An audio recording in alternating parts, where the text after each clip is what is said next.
Hi, I'm here today with Beth Botak, and we're at a bead show in Santa Fe, and I know you have had a chance to show so many people how to take your beautiful vintage looking findings and turning them into something special by altering them.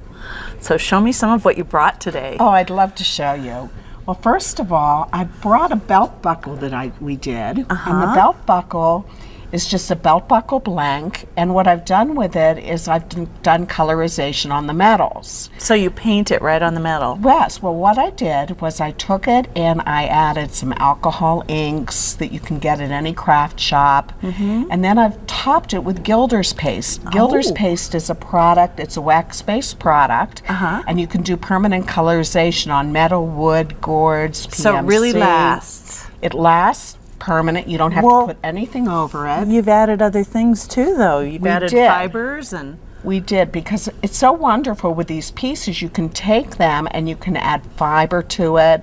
You can make them as old-fashioned looking as you want or as contemporary. But to make it modern, you really can do all kinds of things. You can. One of the things you were going to show today that I'm dying to see is, and it's so simple, is take a flat finding and put something inside of it. Use it as a bezel. It's How great. do you do that? It's so simple to do. Okay. So what I brought with me is a flat wrap. This starts out flat, okay? And what I've done is I've taken the edges. So you got a round nose plier. And I take a round nose plier and I twirl the edges because I want my piece, I want this to be a bezel. Right, and really hold something firmly. And hold something in. So I am going to take a vintage button.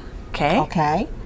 And I like to do it on a flat surface and hold it in my hand, and then I am just going to simply bend it. Just use your hands. And I use my hands. Some of them you want to use a plier. Right. It won't hurt your filigree. Let's see this. Okay. And what great. I've done is encase it. This is wonderful for somebody that doesn't do seed bead work. Right. You can encase anything in there. You can encase anything. So I've encased this piece. I'm going to put on a couple jump rings. Okay. And you got it. And you have an instant pendant. Show me some of the other things that you've encased over here. Okay. Well, I've encased this face. Twirled the edges. And you found a little bar that you've attached with jump rings. I have a bar that I've attached and a little bit of chain. And this can be a brooch. You can use it on a necklace. You can embellish a hat. Wow. And it's a lot of fun to work with. Cool. And then you've got these great earrings with a really beautiful rivoli inside. Yes, these are wonderful because another thing that you can do is this is like a 5-minute project, isn't it? It is. You can use a rivoli, okay? And you can encase it and put it on anything flat by just using a ring like this. How great. So what I did was I laid the ring so that I can put the rivoli in and it will lay straight. And I use either E6000 glue or a 2-part epoxy. So it'll hold. And what about this bracelet? Now you've got several things you've done here. This is really cool. You have links in there. Yes. Okay. What I did was I wrapped this bracelet. I wrapped a button, okay? And then I linked it together and chained it with little baby jump rings. And you've done some colorizing. I did some colorizing with the Gilder's paste, which is a lot of fun to work with, okay? And made this great bracelet. It's just jump rings, the component pieces, and a little S-hook clasp.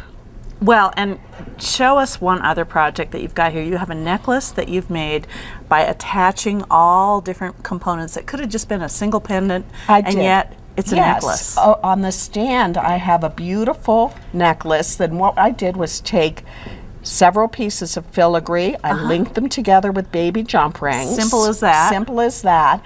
And you've got one of those fashion-forward bibs that all the babes are wearing. Exactly. It's awesome. And you can do so many things with it. You can, what I did on this one is I, again, used 2-part epoxy, glued crystal pieces onto it. Of course you did. So you made so that we have added a little bit sparkle. of bling.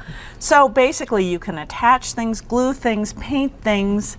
Exactly. Everything. And this bracelet. Yes, if you take a look at the bracelet, that is all done with glue. I have done vintage lucite, I've done Cabela metal pieces, I've done all different kinds of findings. So essentially there's no limit. There's no limit. Thank you so much, Beth. You're welcome. I can't wait to do this. Oh, it's a lot of fun. Thank you.